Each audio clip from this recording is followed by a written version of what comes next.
fire at Grenfell Tower exposed social inequalities in the borough, in particular the kind of affordable housing offered to those on the lowest incomes.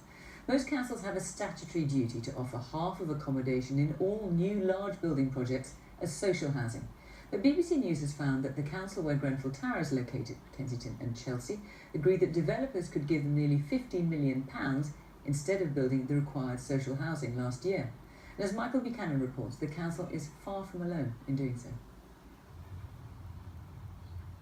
A rarely seen view of one of Britain's richest areas. But Kensington and Chelsea, like everywhere else, does have social housing, just not enough of it. Kalpa Shukla is currently living in a local hostel, desperate for a home. I've tried to get a house for 2 years. It's just impossible, really, just to try and get any sort of housing. I've tried so many times and they just won't listen to you.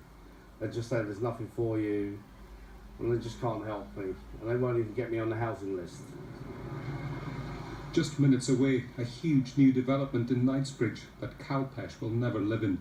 There'll be shops, offices and luxury flats. Given the size of the build, council rules say half the homes should be affordable.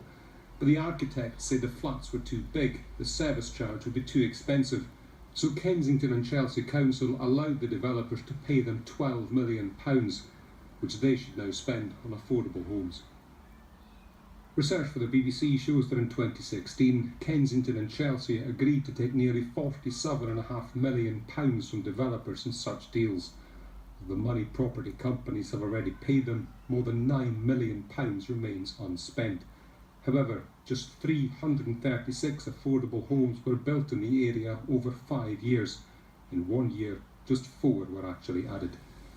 We're exporting the poor population.